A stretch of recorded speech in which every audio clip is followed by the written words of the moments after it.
अस्सलाम वालेकुम स्टूडेंट्स, मैं हूं ज़ैफर रफ़ी, आपका टीचर बायोलॉजी का। और हम डिस्कस करेंगे 10th क्लास की बायोलॉजी। सब बच्चों को welcome to campus dot P K. आप लोगों को वैसे ये लाइनें याद हो गई होंगी। कमाल की बात ये है। हाँ जी, आपके साथ मैं क्लास को ऑन कर रहा हूँ ज़रा कि आपकी जो चैट है वो मेरे पास ऑन हो जाए और मैं देखूँ कि कौन कौन से बच्चे अवेलेबल हैं और क्या क्या बात कर रहे हैं। मेरा ख्याल है कि ज्वाइन होगी क्लास, ठीक। हाँ जी, वालेकुम अस्सलाम ज़ैनब और लारेब, वालेकुम अस्सलाम। ले जी, अभी तक 12 स्टूडेंट्स हैं। रोशान, वालेकुम अस्सलाम। अल्लाह हाफिज़ टू ऑल। अच्छा, टाइम से अल्लाह हाफिज़। जी हाँ, वालेकुम अस्सलाम। मेरे ख्याल वो कोई पहला मैसेज है। शाबेज़, वालेकुम अस्सलाम। Shabez, you are very brilliant student. मेरे ख्याल में आप जो है ना, बड़े सारे क्रिटिकल क्वेश्चन करते हो जो आम बच्चे नहीं सोचते इस तरह। Very good. अच्छा लगता है टीचर्स को भी जब बच्चे क्वेश्चन करते हैं। दानिया, वालेकुम अस्सलाम। मुजम्मिल, उमर, जुनैरा, वालेकुम अस्सलाम। Welcome to campus dot P K. और कल सैटरडे है, बड़ी खुशी की बात है। हैं, परसों संडे है। तो छुट्टी आती है करीब, तो वैसे खुशी होती है। सिदरा और हिफ्सा, वालेकुम अस्सलाम बेटा। Welcome to campus dot P K. अभी 26 बेटा, जल्दी जल्दी आया करें ना आप लोग। सारा है, वालेकुम अस्सलाम। आज हमने पढ़ना है मैकेनिज्म ऑफ ब्रीथिंग। ब्रीदिंग भी बोलते हैं, ब्रीदिंग है वैसे सही प्रोनाउंसिएशन। शावेज, वालेकुम अस्सलाम। अब्दुल्ला, अच्छा जी। कशफ, वालेकुम अस्सलाम बेटा जी। अब्दुल्ला, शावेज छा गया, वाह शावेज छा गया। ये पिछली क्लास में भी काफी तंग करता होता था। तंग करने से मुराद है क्वेश्चन, और अच्छे क्वेश्चन होते हैं स्टैंडर्ड के। हल्का फुल्का टीचर उनका आंसर नहीं कर सकता। मैं भी गुजारा गुजारा करा देता हूँ बस। तो सलाम बहनों, भाइयों एंड सर, वालेकुम अस्सलाम। बालजी, अब्दुल्ला बासित, वालेकुम अस्सलाम। लारे, सर सैटरडे खुशी की बात नहीं है, संडे है। ओ हाँ, सैटरडे भी है क्योंकि अच्छा, असल चीज संडे में नहीं है, उसके इंतजार में है। ये बड़ी अच्छी बात होती है कि आप किसी का इंतजार कर रहे हो ना। तो वो एक शायर भी पता नहीं क्या कहते हैं कि इंतजार जो है ये इंतजार बहादुर शाह जफर कहते हैं। उम्र दराज मांग के लाए थे 4 दिन, दो आरज़ू में कट गए दो इंतजार में। वो अपने जो सल्तनत यहाँ की गोल हो गई थी ना अंग्रेजों ने कर दी थी। सर आपके बेटा देखा था मैंने, बहुत गोल गप्पा सा बचा है माशाल्लाह। हबीबा, थैंक यू बेटा जी, जजाकल्लाह। अब उसके गोल गप्पे थोड़े से डाउन हो गए हैं, बस कभी बढ़ जाते हैं कभी छोटे हो जाते हैं। ये जो गोल गप्पे हैं ना उसके, असल में वो अभी उसको तो इमोशन लग जाते हैं, कभी डायरिया इस टाइप का, और वो दांत निकल देना, this is a very painful procedure. और उसे बुखार भी कभी कभार हो जाता है। सर को म्यूट ना करो तो पता चले। अच्छा जी, वालेकुम अस्सलाम। जैरब, जैरब नाइस, अच्छा जी। आयशा, वालेकुम अस्सलाम बेटा जी। Welcome to cam. अच्छा, 40 स्टूडेंट्स हो गए, वैसे कमाल की बात है। अच्छा, हिफ्सा, वालेकुम अस्सलाम। आपने तो कर दिया था वैसे। रोशान, वालेकुम अस्सलाम। दानिया, हाँ हाँ हाँ, व्हाट इज दिस, ये क्या होता है भाई। अच्छा जी, चले बेटा, आज का हमारा जो टॉपिक है वो है द मैकेनिज्म ऑफ ब्रीथिंग। मैं इसलिए आप लोगों से पहले बातचीत कर लेता हूँ वो 5-6 मिनट के, आप लोग दरमियान में ना बोलें। और ऑब्वियसली 2-3 दिन से मैं ऑब्जर्व कर रहा हूँ, आप बिल्कुल ज्यादा नहीं, मुझे थोड़ी सी से ज्यादा जो है ना क्वाइटनेस चाहिए, चुप करना चाहिए। सर कभी मुंह में फिंगर डाल के दिखाइएगा। खैरियत है कि भाई, मुंह में फिंगर कैसे डाल इतने मशवरे। हाँ बिल्कुल जी, सही कह रही है। सर जुम्मा मुबारक, खैर मुबारक बेटा जी। आपने तो पटाखे पुखे भी चला दिए काफी सारे। वालेकुम सलाम कशफ और तैयबा। सर मैं भी हूँ। अच्छा, तैयबा आप भी हैं, चलें जी आप भी आ जाए। इकरा, वालेकुम सलाम। वजीहा के हंस के आंसू निकल आए हैं। चले जी, अच्छा चले बेटा जी। इतना भी नहीं हंसना चाहिए। हजूर सल्लल्लाहु अलैहि वसल्लम ने फरमाया, जब तुम्हें बहुत ज्यादा हंसी आए ना तो अपनी मौत को याद कर लिया करो। मौत की आरजू नहीं करनी, मौत को याद करना है कि मौत भी आनी है, फौरन नसीब गुम हो जाए। सर डिसेबल बोले, अच्छा डिसेबल, डिसेबल कर दिया करें। वो लिखो तो सही, बंदा घंटा सोचता है कि ये लिखा क्या है। नहीं सर, अपने बेटे, अच्छा जी। वो जो है ना, हाँ चलो वैसे कर सकते हैं। दो आरजू में कट गए दो इंतजार में। मेरी बर्थडे की, अच्छा आपकी बर्थडे है rehab.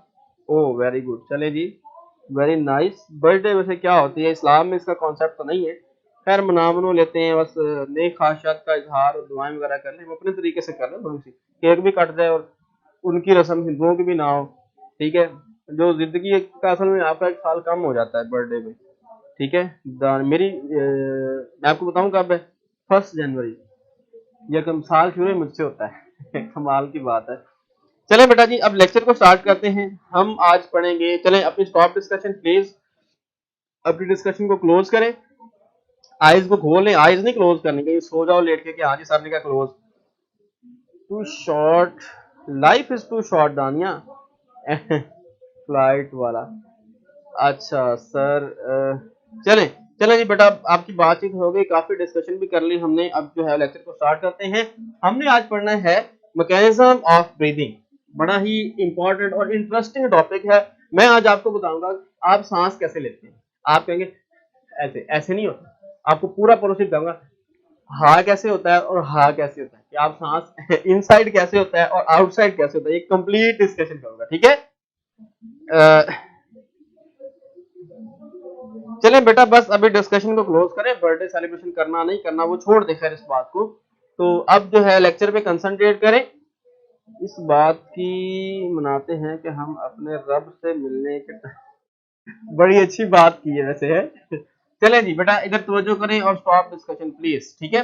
Now concentrate and focus the lecture. हाँ जी, on lecture, mechanism of breathing, mechanism of, हमारे पास क्या है जी, ब्रीथिंग।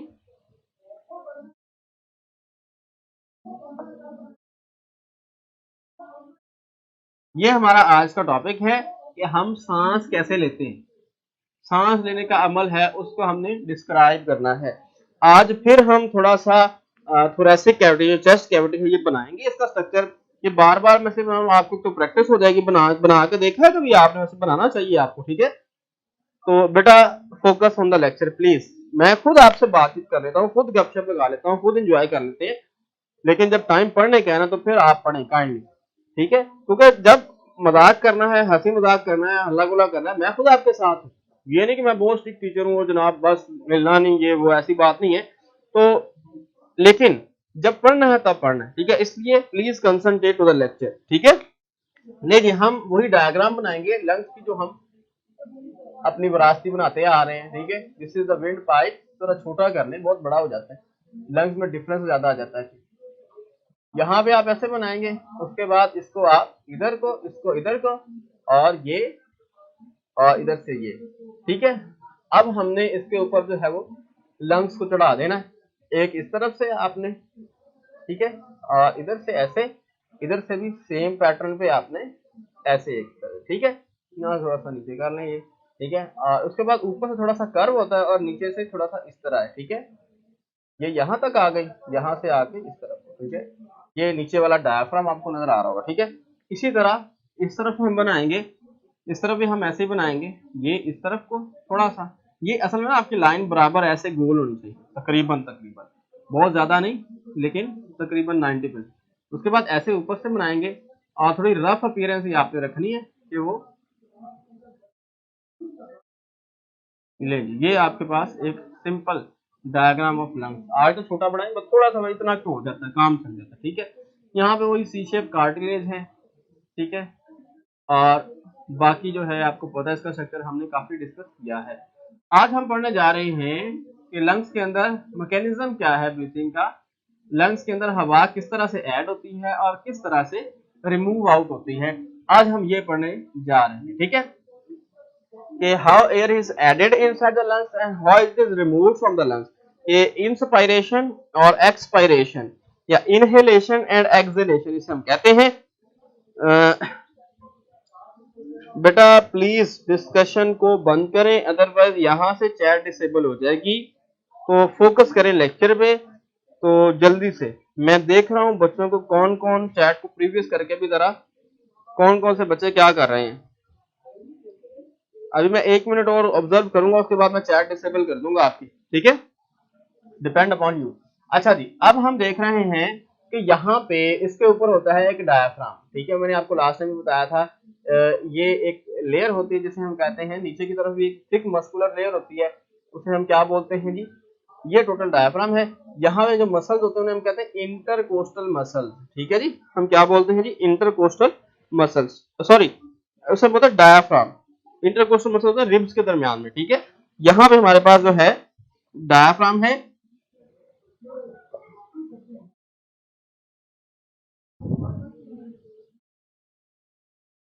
ये हमारे पास क्या है जी, डायफ्राम। अब इसका काम क्या है, नीचे भी होगा और ऊपर को भी होगा। इसकी मूवमेंट दोनों तरफ को होंगी, नीचे को भी और ऊपर को भी। ये किस वक्त, जिस तरह हम ब्रीदिंग करते हैं, सांस लेते हैं, सांस लेने का अमल इसको अप एंड डाउन करता है। ठीक है, साथ ही चैट बंद हो गई। आपको मैंने कहा ना कि चैट क्लोज कर दूंगा, आपकी डिसेबल कर दूंगा। जरूरी बात है, कोई टीचर से डिस्कस करनी है, क्वेश्चन आपका फौरन क्लिक हुआ है माइंड में, फर्स्ट ऑफ ऑल तो क्वेश्चन लास्ट में, लेकिन अगर कोई है ऐसा, वो आपका आ जाए स्क्रीन पे, और कोई बात अगर किसी की नहीं आएगी ना, सिर्फ वो क्वेश्चन पड़ा होगा स्क्रीन पे, तो ऑब्वियसली मैं एक आध मिनट बाद उसे देख लूंगा, और वो पॉइंट जो आपके माइंड में क्लिक हुआ था, सुबह वालेकुम सलाम, उसे उसे मैं जो है ना फौरन से आपको आंसर कर दूंगा। लेकिन जो इररिलेवेंट मैसेज है वो आते हैं, वो क्वेश्चन कहीं चला जाता है, तो फिर ऑब्वियसली आप लोगों का नुकसान है। तो इसलिए कोशिश किया करें कि टू द पॉइंट रहें और फोकस करें लेक्चर के ऊपर, देख लेना। ठीक है, और आप देखता हूं मैं एक आध मिनट, मेरी ये कोशिश नहीं होती कि आप लोगों को डिस्टर्ब किया जाए, आप लोगों को बाय फोर्स जो है वो किया जाए। मैं कहता हूँ आप लोग अच्छे बंदे हैं और आराम से प्यार से बात मान जाए। ये जो स्कूल में हम चपेड़े मारते हैं ना बच्चों को कभी कभार, चैट डिसेबल करना वही काम है, आप कह सकते हैं। वो एक्सट्रीम लेवल होता है। ठीक है जी, अच्छा जी, ये हमारे पास डायफ्राम। अब हमारा इसमें दो स्टेप में हम इसको डिवाइड कर लेते हैं। यही कह रहे हूँ कि डिसेबल कर दिया कर। चलें जी, काफी सारे बच्चे तो इसी हक में हैं। अभी देखता हूँ मैं 2 मिनट और, कोई वैसे ही आप खामोश हो जाए तो चैट डिसेबल करके जो है वो डिसेबल जरूर होना है आपने, जो है वो तो टीच सर में ब्रेन में कौन सी फ्लूइड होता है? एक विस्कस मटेरियल होता है, गाढ़ा सा मवाद होता है, लिक्विड, जो क्रीम कलर का होता है थोड़ा सा, उसको वो बना होता है पॉलीसेकेराइड मटेरियल से। ग्लूकोज टाइप मटेरियल होता है, उसके अंदर पानी होता है और कुछ प्रोटेक्टिव एंजाइम वगैरह होते हैं।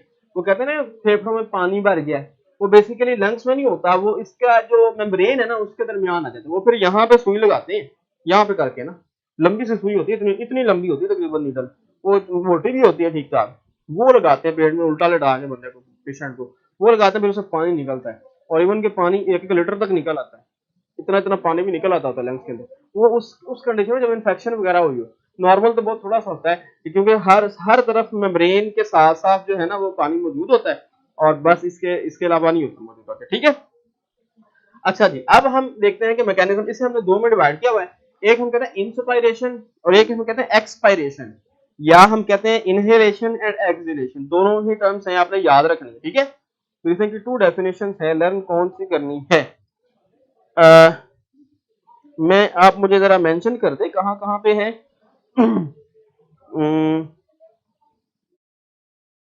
मेंशन ही करें बेटा हिफ्जा के कहाँ कहाँ पे है, मैं फिर देख लेता हूँ कौन सी करनी है। ठीक है, मूवमेंट और इनवॉलेंट्री। अच्छा जी, सबसे पहले हम इनहेलेशन की बात कर लेते हैं। इनहेलेशन या इंस्पायरेशन, इसका मतलब होता है एयर इन करना, ऐड करना, मतलब हवा जब ऐड होगी लंग्स में उसे हम क्या कहेंगे, इंस्पायरेशन और इनहेलेशन। ठीक है, मैं यहाँ मेंशन कर रहा हूँ। ये हमारे पास क्या होगा जी, इनहेलेशन। ठीक है, ये प्रोसीजर इनहेलेशन है, और इसमें क्या होगा, एयर जो है वो ऐड अप होगी हवा के अंदर, एयर जो है वो लंग्स के अंदर ऐड होगी। अब इस मैकेनिज्म में हमें लगता है हम वैसे सांस नहीं जा रहे, लेकिन अल्लाह पाक का फरमान है ना कुरान में बार बार है कि आप गौर फिक्र करें। ठीक है, एक्सप्रेशन के 2 मीनिंग होते हैं,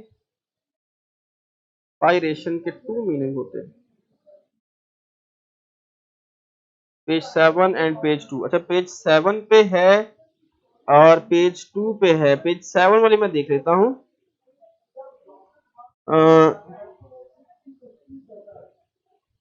पेज 2 पे है, पेज 7 पे चले मैं रीडिंग करता हूँ ना, फिर पता चल जाएगा, फिर मैं आपको बता देता हूँ। 2 वाली तो मेरे दिन में है, पेज 7 पे मैं देख लेता हूँ कि क्या सिचुएशन है। ठीक है जी, वजीहा बोले।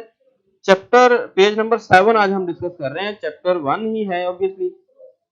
सर एक्सपायरेशन की 2 मीनिंग्स होते हैं, एक्सपायरेशन का यहाँ पे हम एक ही मतलब लेते हैं, इसका मतलब होता है एग्जिट से निकला, एक्सपायरेशन के एग्जिट होना। हमारे पास आज जो है वो पेज नंबर 7 है, ठीक है बेटा जी, ये पेज नंबर 7 हम डिस्कस कर रहे हैं। अच्छा जी बेटा आप देखें, सर हमारे लंग्स में पानी जमा होने की ये वजह क्या है, कि क्या है बेटा, पानी लंग्स के अंदर जमा नहीं होता, बेसिकली इन्फेक्शन होता है। लंग्स के अंदर ना इन्फेक्शन हो जाता है, खास तौर पर जब मेम्ब्रेन में होता है, जो बाहर है ना, इस जिसे हम प्लूरल मेम्ब्रेन कहते हैं, एक बारीक सी झिल्ली है जिसने यहाँ से लेके यहाँ पीछे तक सारे लंग्स को कवर किया हुआ है, एक आप कह सकते हैं कि लंग्स को शॉपर में डाला हुआ है, उसके अंदर ये लिक्विड मटेरियल होता है, तो वो उसे हम कहते हैं प्लूरल मेम्ब्रेन। उस मेम्ब्रेन के अंदर जो है ना इन्फेक्शन हो जाता है समटाइम, तो उसकी वजह से फिर एक्सेसिव लिक्विड इकट्ठा हो जाता है। लिक्विड बेसिकली एंटीबॉडीज और किस तरह के मटेरियल होता है जो इन्फेक्शन को खत्म करने के लिए होते हैं, तो वो जब इन्फेक्शन होती है तो बहुत ज्यादा वो वहां जमा हो जाता है। इन केस अगर इन्फेक्शन स्ट्रॉन्ग है तो वहां पे अकोमुलेशन ऑफ वाटर हो जाता है, वो बेसिकली प्लाज्मा और कुछ चीजें इसके अंदर मिक्स होती हैं जो उसको नहीं बेटा डॉक्टर तो नहीं हूं मैं, कौन पूछ रहा है Wajiha, but I have much experience, मैं डॉक्टर की फील्ड में भी कुछ देर रहा हूँ, कुछ देर से मेरा डॉक्टर नहीं था, as I work as assistant of a doctor, तो उस दौरान काफी सारी चीजें पता चली। सर मेरा कहने का मतलब था कि कहीं खाने वाली चीजों को पीछे एक्सपायरेशन डेट, वो एक्सपायर डेट उससे वो एक्सपायरेशन भी होती है, उसे एक्सपायर डेट ही कहते हैं, लेकिन वो एक लफ्ज के ना एक से ज्यादा मीनिंग हो सकती है डिफरेंट लैंग्वेज में।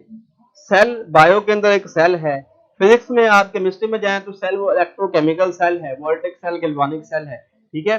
इंग्लिश में आप बात करते हैं सेल की तो उसका मतलब होता है कोठरी या खाना, जेल का सेल होता है।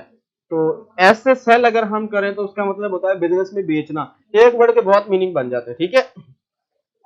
तो ले जी बेटा अब हम देखते हैं कि ये इनहेलेशन या इंस्पायरेशन कैसे होती है। हवा ऐड होती है, ये इसका बेसिक प्रिकर्सर पता क्या है, अमाउंट ऑफ कार्बन डाइऑक्साइड, जो हमारी बॉडी में कार्बन डाइऑक्साइड ज्यादा बन जाती है ना, तो वो इसका जो है बेसिक प्रिकर्सर है, उससे काम स्टार्ट। माशाल्लाह आपको सब पता है जो अच्छा वैसे कमाल की बात तो ना, इसमें बड़ाई कोई नहीं है, लेकिन अल्हम्दुलिल्लाह अल्हम्दुलिल्लाह अल्लाह ताला ने इतना नॉलेज दिया है कि मुझे बहुत सारी नहीं, बहुत सारी मेडिसिन का भी पता है, बहुत सारी डिजीज का भी पता है, बहुत सारे सिम्टम्स का भी पता है।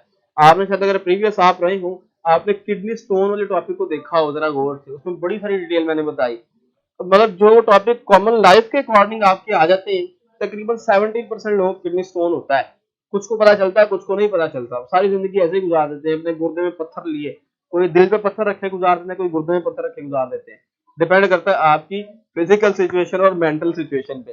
खुश रहें खुश रखें, बजाते खुद हंसना भी एक सदका है, आप खुश होते हैं ना, मुस्कुराते हैं, आपकी बॉडी रिलैक्स होती है। एक बात सुने, मैं आपको कमाल की बात बताऊं, याद रखिएगा, अगर आप हंस रहे हैं, आप मुस्कुरा रहे हैं, आपको देखने वाला आपको देख के मुस्कुराएगा, चाहे उसे बात पता चली या नहीं चली। आप बहुत ज्यादा हंस रहे हैं, वो देख के मुस्कुरा जरूर देगा।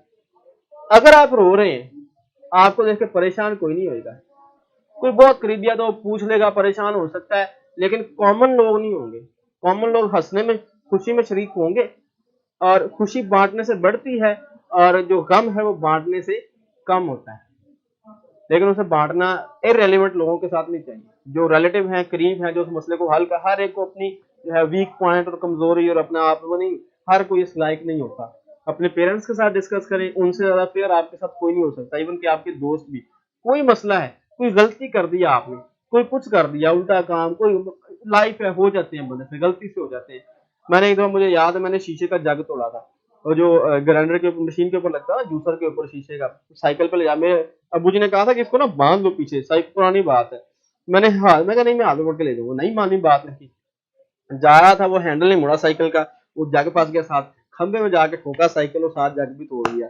बड़ा परेशान कि अब क्या होगा पता नहीं, अबू जी क्या कहे, ज़ाहिर है बाप से डर लगता था उस वक्त, अब भी लगता है नो डाउट, तो वैसे ही जैसे उस वक्त था, तो वापस बड़ा डरा, अबू जी वो जग टूट गया मेरे से, कहते कोई बात नहीं बेटा, टूटने वाली चीजें टूट गई, वापस आ गई। मैं क्या, उन्होंने कहना पुत्र तेन क्या सी ना कि इसको बांध लो पीछे, तुमने नहीं बांधा, बात नहीं मारी तो उड़ा जा जरा इधर लेकिन उन्होंने कोई अनएक्सपेक्टेड, मैं शॉक था कि ये क्या हुआ, अबू जी ने कुछ भी नहीं कहा। तो सर इन्हों बात में पता नहीं क्या कह रहे हैं बेटा, तूबा दानिया पर सिंसियर। अच्छा जी sir, on of my relative pray for him, अच्छा जी बेटा, अल्लाह ताला उनको बिल्कुल आपकी बात ठीक है। ले जी सर, आप बातों में लग गए हैं। यार चैट डिसेबल करना उधर से, इधर ऑप्शन है ही नहीं इसका। आखिर में चलानी भी है 5 मिनट में, याद रखना। अच्छा जी बेटा, अब चैट डिसेबल हो रही है, आप लोग बिल्कुल जो है ना वो खामोश हो जाएंगे। आप यहाँ पे नहीं है ना भाई, इस माउस से कैसे होगा कंट्रोल।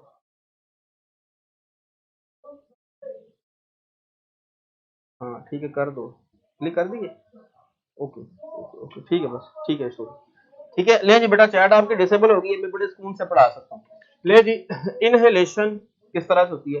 बेसिक प्रीकर्सर है कार्बन डाइऑक्साइड, जो हमारे लंग्स के अंदर मौजूद होती है कार्बन डाइऑक्साइड, वो इसको स्टार्ट करने का काम करती है कि जब कार्बन डाइऑक्साइड की अमाउंट हमारे लंग्स में ज्यादा हो जाती है ना, तो वो कहती है लो जी बाहर निकलना।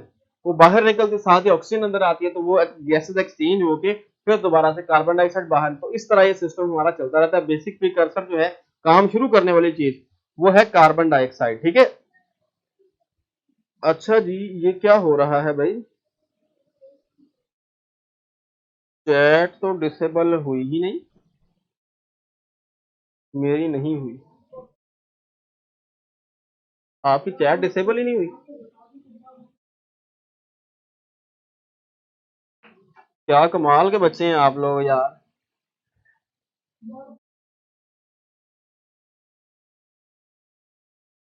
अब मैंने कोशिश तो की है, अल्लाह करे हो जाए। अभी तो मैसेज नहीं आया, मेरा ख्याल अब हो गई है। नहीं हुई। सर आप पढ़ाते हैं, चलिए मैं यही करता हूँ, मैं डिस्कस करता हूँ टेक्निकल टीम से कि ये क्या हुआ है। अच्छा जी बेटा जी, ये हमारे पास क्या था, इनहेलेशन किस तरह से होती है कि बेसिक प्रीकर्सर एयर है। मैं अब देखता हूँ, थोड़ा सा टॉपिक को रीड करता हूँ, बहरहाल मैं इग्नोर कर रहा हूँ। लेकिन the physical movement associated with the gaseous exchange are called breathing. There are two phases of breathing, inhalation and exhalation. ठीक है। और वहां डेफिनेशन हमने क्या पढ़ी, पेज नंबर 2 पे, use of the process through which, नहीं आप यहाँ वाली कर लें, जो यहाँ पे लिखी है ना ब्रीथिंग की, ये कर लें, दिस इज मोर एक्यूरेट। वहां पे भी नो डाउट ठीक है, लेकिन ये ज्यादा एक्यूरेट है। ठीक है। तो इंस्पायरेशन और inhalation, during inspiration the rib muscle contract and the ribs are raised. क्या होता है कि ये जो इंटरकोस्टल मसल्स होते हैं ना रिब्स के दरमियान में, ये कॉन्ट्रैक्ट हो गए, इकट्ठे हो जाते हैं। जब इकट्ठे होते हैं तो ये थोड़ा सा चेस्ट कैविटी फूल जाती है, बढ़ जाती है, कॉन्ट्रैक्ट होते हैं तो बढ़ जाती है। तो लंग्स को आगे से देखे ना, इस तरह इधर देखिए, आप जब बटन पे खुल जाते हैं, अगर चेस्ट वो ज्यादा हो ना टाइट शर्ट, तो ये आप जब सांस लेते हैं ये फूल जाता है, बढ़ जाता है थोड़ा सा। इसी तरह नीचे जो डायफ्राम है वो नीचे को हो जाता है और ये ऊपर को, तो स्पेस बन जाती है एयर को इन करने के लिए। ठीक है। तो क्या होता है जी, during inspiration the rib muscles contract and the ribs are rise, पसलियां जो है वो उभर आती हैं, राइज हो जाती हैं। At the same time the dome shape diaphragm, dome कहते हैं गुंबद नुमा, डोम शेप गुंबद नुमा। ठीक है। डूम शेप डायफ्राम, डायफ्राम ये इस पूरे हिस्से को हम, जो लंग्स कैविटी है ना, रिब्स, ये सब, ये डायफ्राम ये है, ये मसल, ये एक हमारा रिब केज होता है। ठीक है। डायफ्राम ये बन जाता है डूम शेप। ठीक है। बिल्कुल इस तरह से, जिस तरह गुंबद नुमा, मखरूती इसे कहते हैं। ठीक है। कॉन्ट्रैक्ट एंड इज लोअर्ड, ये नीचे को हो जाता है। ठीक है। This movement increase the area of the thoracic cavity, ये मूवमेंट थोरेसिक कैविटी मतलब चेस्ट कैविटी का एरिया बढ़ा देती हैं। जब बढ़ा देती है, अंदर क्या है, एक बल सिंपल, ये आपको आगे एक्सपेरिमेंट भी एक शो हो रहा है। आप बेटा ये करें, पेज नंबर 9 निकालें और देखें, यहाँ पे 2 तस्वीरें बनी हुई हैं, उसके अंदर बलून बने हुए, बिल्कुल लंग्स का इसी तरह से होता है। वैक्यूम क्रिएट होता है अंदर, आप कह सकते हैं। जब वैक्यूम बनता है ना, तो फिर जो है वो एयर एड अप हो जाती है। जैसे ही वो वैक्यूम खत्म होता है, तो एयर जो है वो बाहर एक्सपायर हो जाती है। ठीक है। As a result of the lungs expand and the air pressure within them also decrease, lung expand होते हैं, air pressure decrease, क्योंकि air अंदर आ जाती है, decrease हुआ, air अंदर आ गया। ठीक है। The air from outside rush into the, जल्दी rush के तेजी के साथ, जल्दी के साथ rush into the lungs and equalize the pressure on the both side। जब हम ये नीचे उठाए थे ना, अंदर वैक्यूम बना, कम एयर स्पेस हो गई ना, तो हवा फौरन से अंदर जाएगी और उसको भर देगी। ठीक है, भर देगी। जब हवा भर देगी तो फिर गैसेस एक्सचेंज होंगी इसी दौरान, वो जल्दी जल्दी से होती है। ठीक है। थोरेसिक कैविटी का एरिया कैसे, बेटा नीचे से जो डायाफ्राम मसल है ना, ये वाले ये नीचे होते हैं, ऊपर से चेस्ट कैविटी बढ़ जाती है, थोरेसिक कैविटी, आप सांस लेते ना चेस्ट फूल जाती है इस तरह, ऐसा जब करते हैं। तो हम इनहेलेशन अभी बढ़ रहे हैं, इंस्पायरेशन की एयर अंदर किस तरह राइज राइज कर रहे हैं, वो आप जो बताएं। दूसरा हमारे पास फिर होता है एक्सपायरेशन। एक्सपायरेशन जो है या एक्सहेलेशन, हमारे पास एक्सलेशन है जी,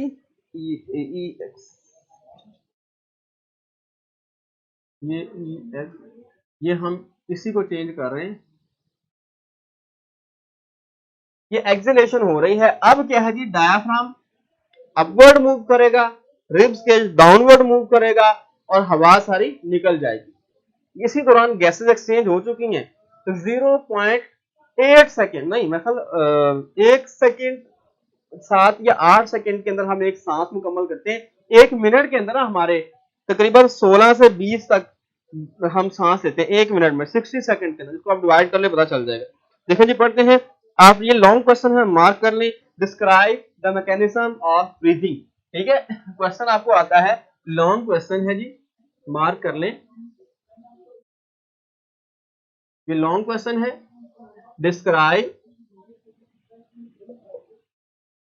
डिस्क्राइब मैकेनिज्म ऑफ ब्रीथिंग। ठीक है, ये आपका कंप्लीट लॉन्ग क्वेश्चन आज हमने डिस्कस कर लिया। इसमें आपने इंस्पायरेशन, एक्सपायरेशन, हेडिंग वगैरह देख के डायग्राम बना के इस तरह की आप कर सकते हैं।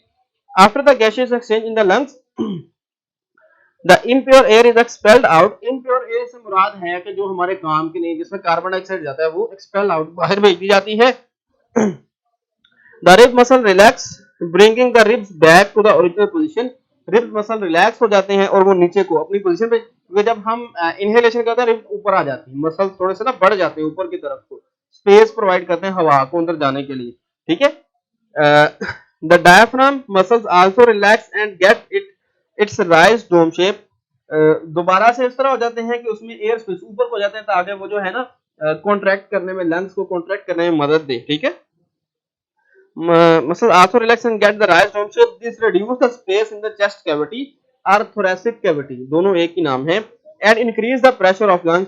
जब हम किसी भी बलून, हमारे पास एस्पोजेटिक बलून है, हवा से भरा हुआ है, हम उसको प्रेस करते हैं, हमारे लंग्स को भी इसी तरह प्रेस किया जाता है नीचे से और रिब से। ये प्रेस जब होते हैं ना, तो इनमें जितनी एयर होती है वो बाहर आ जाती है। ठीक है, हवा बाहर आ जाती है, तो इन्हें प्रेस किया जाता है। Pressure on the lungs, the lungs contract and the air is expelled out on them. इसी तरह लंग्स में से एयर जो है वो एक्सपेल आउट हो जाती है, बाहर आ जाती है। ये इंस्पायरेशन एक्सपायरेशन कंप्लीट हो गया। अब आगे जनरल डिस्कशन है, वो मैं आपको बताता हूँ क्या क्या चीजें। ह्यूमन ब्रीथिंग 16 to 20 टाइम पर मिनट। देखिएगा, जितना छोटा बच्चा होता है उसकी ब्रीथिंग तेज होती है, जल्दी जल्दी सांस, और छोटा जानदार जो होता है उसका रेट ऑफ ब्रीथिंग भी तेज होता है। जो बड़ा जानदार है उसका कम होता है। हाँ, चूहे का दिल 1 मिनट में 200 दफा धड़कता है, चूहे का दिल। हाथी का दिल 1 मिनट में 45 दफा धड़कता है, 45 टाइम। ठीक है, तो ये एमसीक्यूज भी है, बड़ा मशहूर एमसीक्यूज है। टाइम पर minute normal circumstances at a rest condition में आप बैठे हैं, टीवी देख रहे हैं, अखबार पढ़ रहे हैं, किताब पढ़ रहे हैं, किताब तो नहीं पढ़ते हम इतनी जल्दी, अखबार भी नहीं पढ़ते, टीवी देख रहे हैं, खैर। ठीक है, the rate of breathing is controlled by the respiratory centre in the brain. हमारे ब्रेन में एक रेस्पिरेटरी सेंटर है, ब्रेन का खास हिस्सा है जो रेस्पिरेशन को कंट्रोल करता है, उसे हम कहते हैं रेस्पिरेटरी सेंटर। ये सांस लेने को कंट्रोल करने वाला, सीपीयू कह लें आप, सेंट्रल प्रोसेसिंग यूनिट, जो हमारे सांस लेने को कंट्रोल करे। जैसा कंप्यूटर में एक सिस्टम होता है ना, उसी तरह हमारे ब्रेन में जो हमारी इसको मूवमेंट को कंट्रोल कर रहा है। अच्छा, ये the respiratory centre is sensitive to the concentration of carbon dioxide in the blood.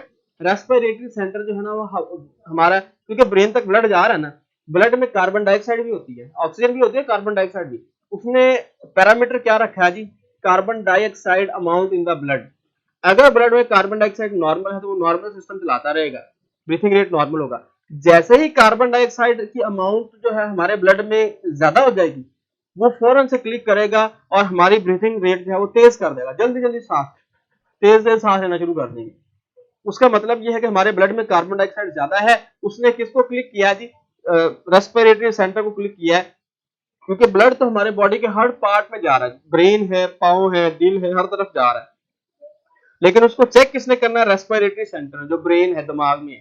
ठीक है, जब उसने चेक किया कि जी अमाउंट कार्बन डाइऑक्साइड की नॉर्मल से ज्यादा हो गई है, उसने फौरन से मैसेज भेजना है लंग्स को कि जल्दी जल्दी अपना सिस्टम, इन मसल्स को जल्दी जल्दी तेज ब्रीथिंग, ताकि ऑक्सीजन की अमाउंट जितनी नॉर्मल है वो पूरी की जा सके। ठीक है,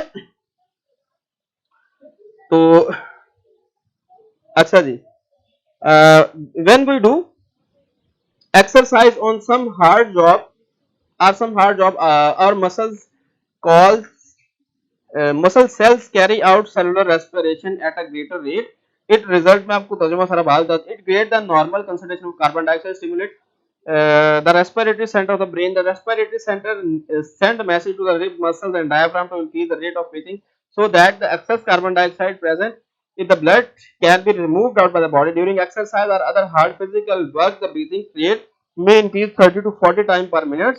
Please mark as it MCQ.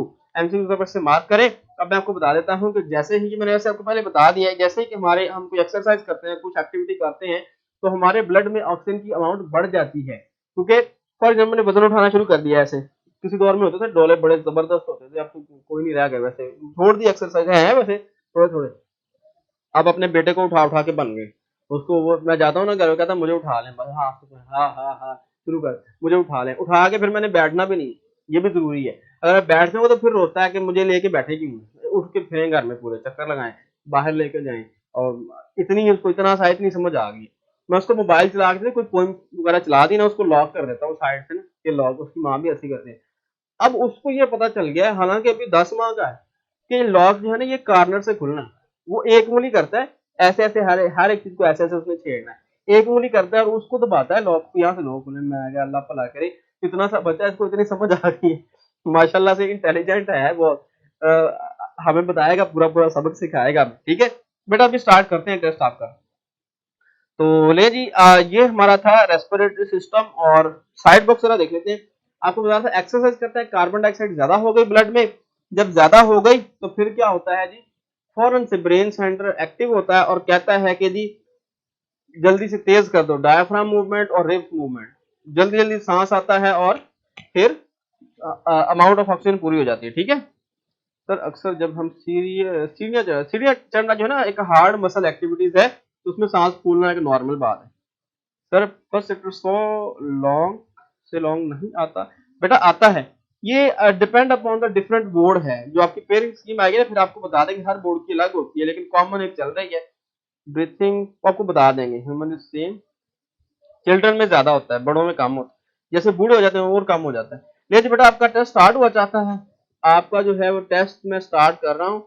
ले जी, आपके एमसीक्यू जो है वो आपकी स्क्रीन पे शो हो गए होंगे, नहीं हुए? अभी आपके एमसीक्यू शो नहीं हो रहे हैं।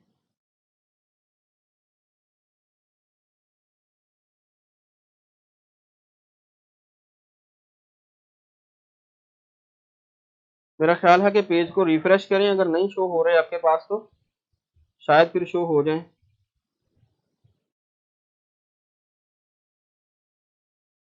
नहीं, अभी मैं अभी देखता हूँ जरा एमसीक्यू क्यों नहीं शो हो रहे।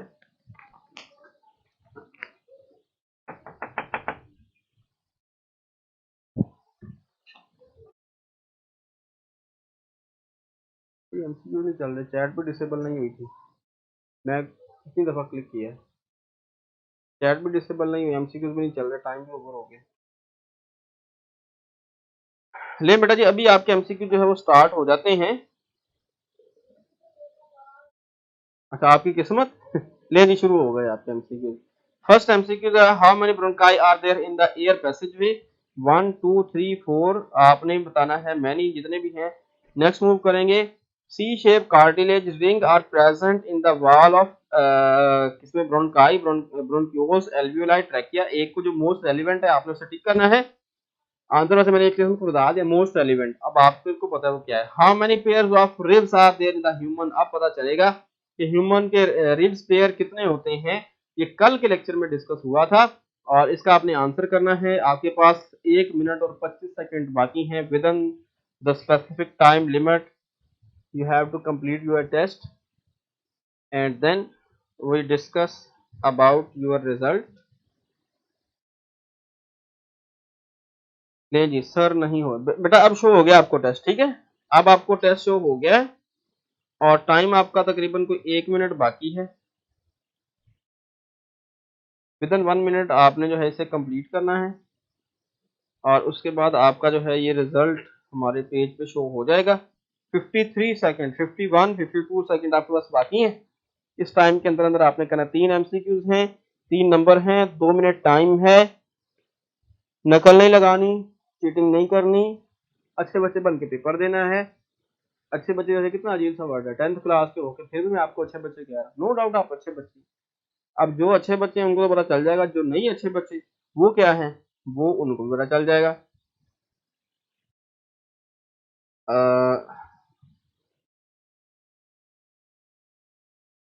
ले जी बेटा जी, आपका टाइम 17 सेकंड बाकी है। नंबर ऑफ स्टूडेंट्स भी कितने हैं अभी अभी आपको बता देता हूँ। ले जी बेटा 7 सेकंड 7 सेकंड आपके पास बाकी हैं within this limited time. ले जी टेस्ट का रिजल्ट शो हो गया है बेटा जी। Maximum students got 3 marks, but एक नंबर किसने लिया जी? हबीबा ने एक नंबर ले लिया है और कशफ ने एक नंबर ले लिया है। वेरी गुड बेटा, कॉन्ग्रेचुलेशन। और किसने लिया जी? और हबीबा और बुशरा बुशरा ने भी एक नंबर लिया, माशाल्लाह, मतलब काफी ब्रिलियंट स्टूडेंट है। आयशा ने एक नंबर लिया है, you are also brilliant student. बाकी बच्चों के दो दो नंबर हैं और तीन तीन हैं ज्यादा बच्चों के। मैंने आपको कहा था अब जो लोएस्ट होंगे ना उनकी डिस्कशन होगी और उनकी इज्जत अफजाई की जाएगी और उनके हस्बे तौफीक अवार्ड जो है वो नजराना पेश किया जाएगा। तो बेटा आप लोगों की तवज्जो कहाँ होती है, मुझे बताएं जरा। कंसंट्रेट किया करें लेक्चर पे, ये काम ठीक नहीं है। ठीक है, लें जी बेटा, आपका टाइम भी खत्म हुआ। तो इंशाल्लाह कल मेरा प्रोग्राम है ना, आपको मैं बताऊं कोई पेपर पैटर्न के हवाले से, शॉर्ट क्वेश्चंस के हवाले से किस तरह से आपने करने हैं, क्योंकि जब टेस्ट लिया जाता है ना बहुत सारे बच्चों की प्रेजेंटेशन मिस्टेक होती है। तो कल आपने कॉपी पेंसिल लेकर जरा बैठना है, बड़ी सारी इंपॉर्टेंट चीजें मैं आपको बताने जाऊंगा। ठीक है, तो ले जी कल तक के लिए इजाजत है, इंशाल्लाह कल मिलते हैं। अल्लाह हाफिज।